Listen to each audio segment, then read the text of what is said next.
Well, last week the BizPo show was on a bit of a vacation. Today, we're going to be unscripted, so stay tuned. You're not going to want to miss this.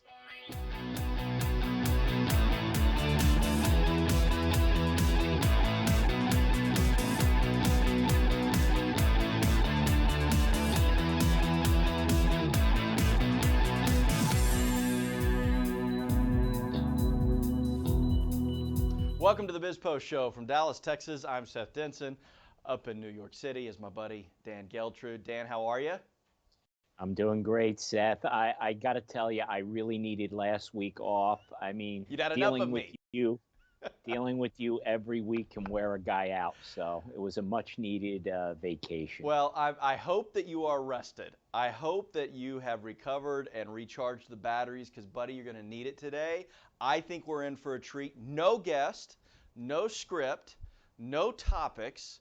Literally, it is Dan and Seth. I don't want to say unplugged because you can't say that. We're plugged in everywhere. I mean, we got lights, we got mics, we got everything.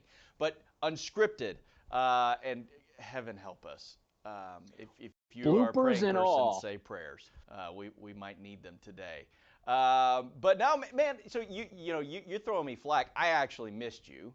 I missed you. But nonetheless, I saw you. You have been, America's Accountant is everywhere. Is there a news station you haven't been on in the last week?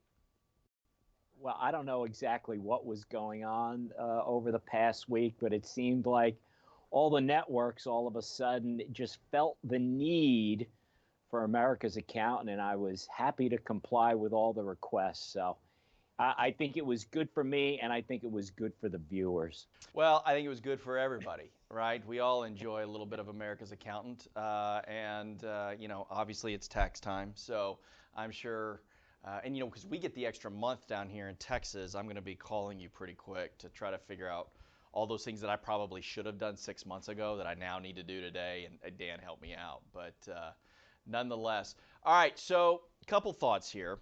Again, since we're unscripted, this could be a bit wheels off, but this is show 17, right? So BizPo show 17, our normal process is we talk about things that we're seeing going on in the economy and politics. We usually have a guest, then we give you our final thoughts. So my thought on this unscripted version of the show is that effectively we have a ongoing final thought, really, because we're just giving our final thoughts on what's on our minds. So tell me, brother, you've had a week away from me. What's been on your mind? Well, as I mentioned, I was recharging the batteries in terms of having a little bit of a break from you, Seth, which, I appreciate the kind words, but maybe I'm just the type of guy that needs a break from, well, all the pressures of the BizPo show.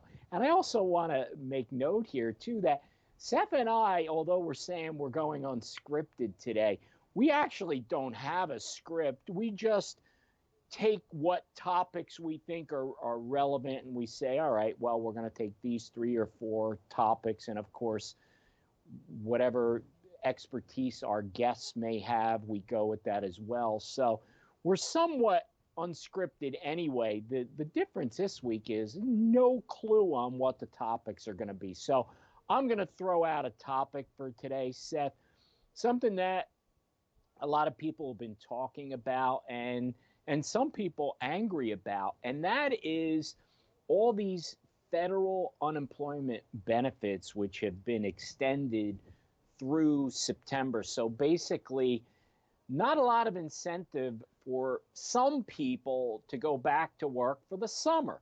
They're going to be able to get benefits, tax-free, mind you, and be able to take it easy. The problem being is that the economy is opening up and businesses need workers. And you can make an argument here if you really wanted to be skeptical, Seth, and say, was there a plan to extend unemployment benefits to force the minimum wage issue? Because what's happening now is businesses are having to pay a lot more to get people to work. Is that possible? I don't know. What do you think? Well, Dan, I think that it's certainly an issue, and whether or not it was maybe thought out ahead of time and maybe part of the strategic plan to get to a higher minimum wage. I don't know. I think we may be giving more credit than should be due. I think the strategy is, oh crap, the toothpaste is out of the tube, and people are used to the federal government giving them a handout.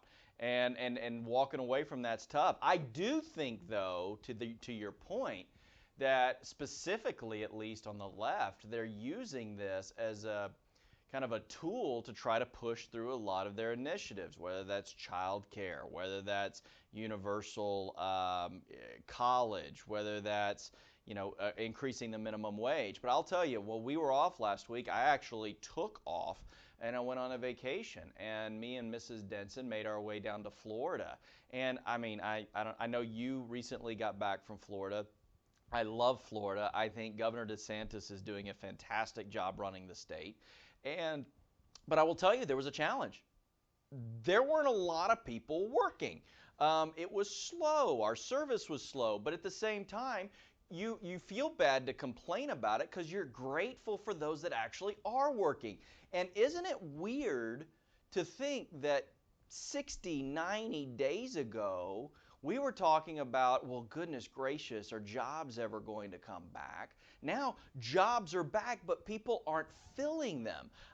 They're not filling them because why should they? And I'm not demonizing those that are taking the additional $300 a week from the federal government because, quite frankly, they're making a financial decision to do so. And if I were in a position where that was going to increase my income to a level where I could save some money and maybe enjoy the summertime that was coming up, it'd be a hard decision to make. I get it. But here's the reality. And this is, if you're listening to this and you're one of those people and you're holding off, the job train is leaving the station. Don't be chasing the train down. Get out there and get a job. Get out there right now because the getting is getting good. As you just mentioned, Dan, employers are willing to do some really creative things to try to get people into the workforce. Maybe this is time to take advantage of it. Well, I'll tell you this. We have heard in the media and over a number of years, probably back to the Obama administration, that word thrown around of socialism.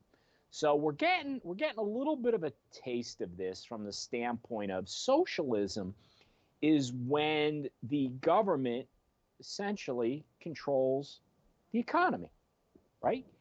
As opposed to the free market, supply and demand, and how that ebbs and flows, deciding what happens.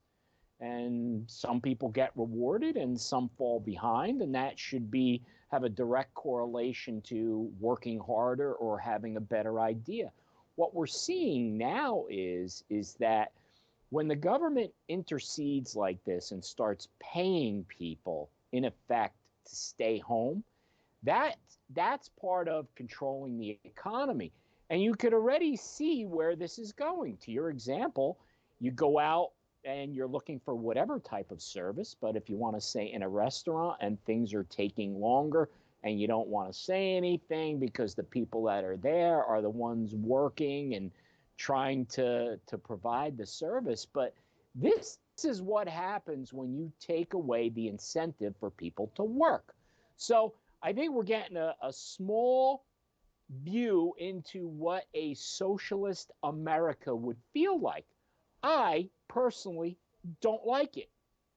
I'd rather people have the incentive to work, the incentive to get ahead. And for those who are staying home and saying, hey, if you're going to pay me to stay home, then I'm going to do that, you're losing time. And the pendulum will swing. And the longer that you stay unemployed, the more difficult it is to get back into the game. So forget the unemployment stuff. If you can get a job and even if you're going to make the same amount, be productive and get back to work. Couldn't agree more. Couldn't agree more. Speaking of the timing game, and I know we've talked about it before, and quite frankly, I'm almost over talking about it, but it's hard not to these days. Crypto. I mean, just a couple of weeks ago, you and I and Heather Zumaraga did a segment on Newsmax with John Bachman, and we were talking about the fact that one of these days the music might stop on this. Uh, well, I don't know that the music stopped last week, but it certainly started singing a different tune. Um, are you buying crypto these days, my friend? I am not. And the reason for that, Seth, is it is simply too volatile. When you talk about the music stopping, well, the person who was singing the tune was Elon Musk. So when you have a situation where, look, I'm sure Elon Musk is a really smart guy. I don't know about some other aspects of his brain, shall we say. I can't figure out what he's thinking. One day crypto's great, the next day crypto's not great, and it's an environmental risk. He's just all over the place. Is it intentional? Is it not intentional? And it's all on the whim?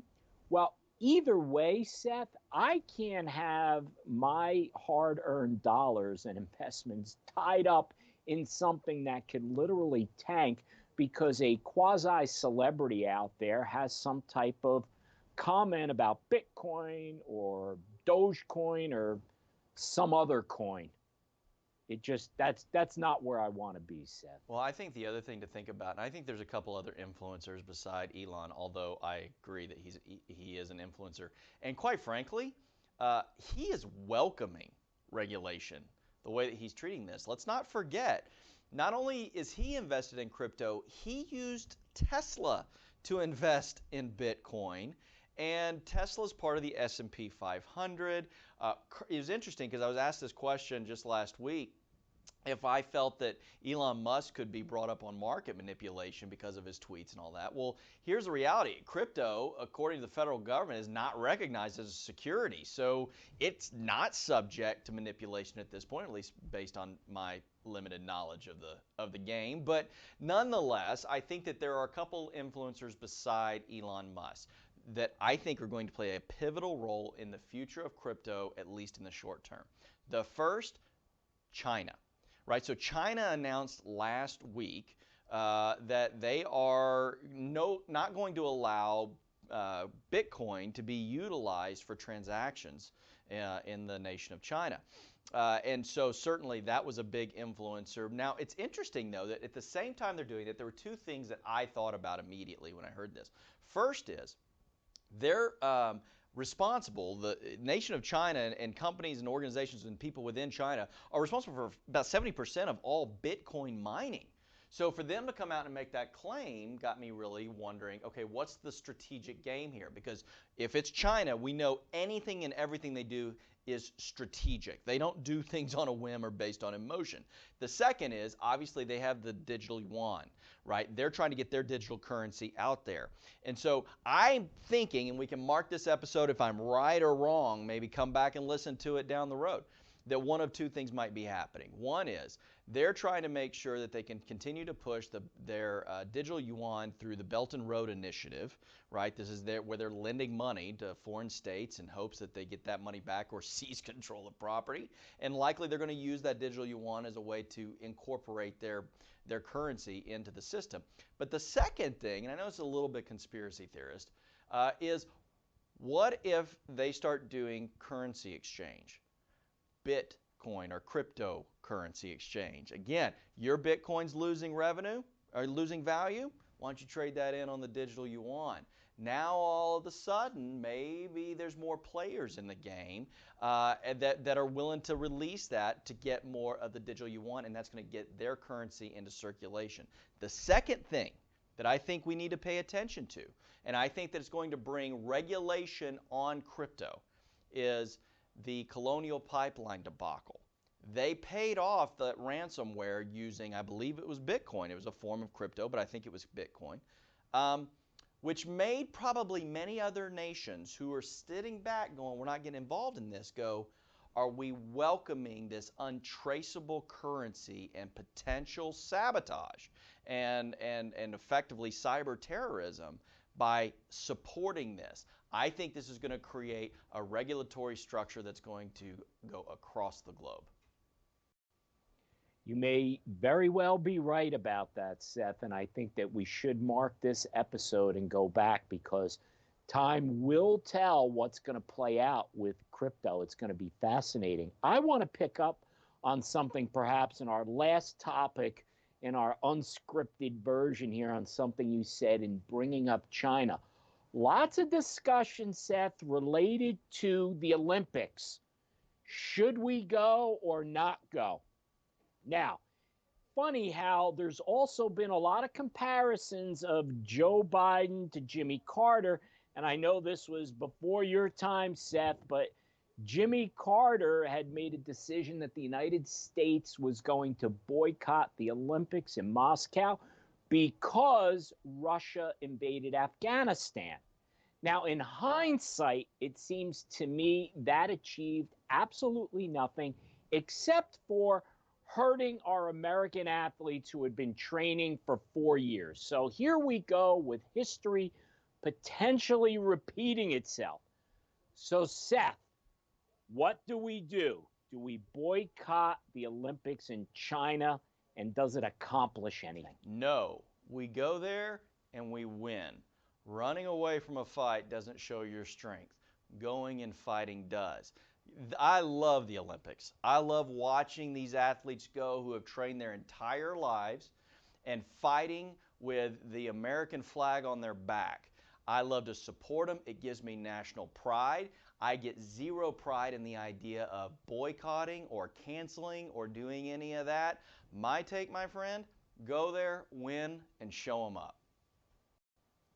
I agree with you, Seth. I believe that we should keep politics and other issues out of the Olympics. I would like to see the Olympics stay pure.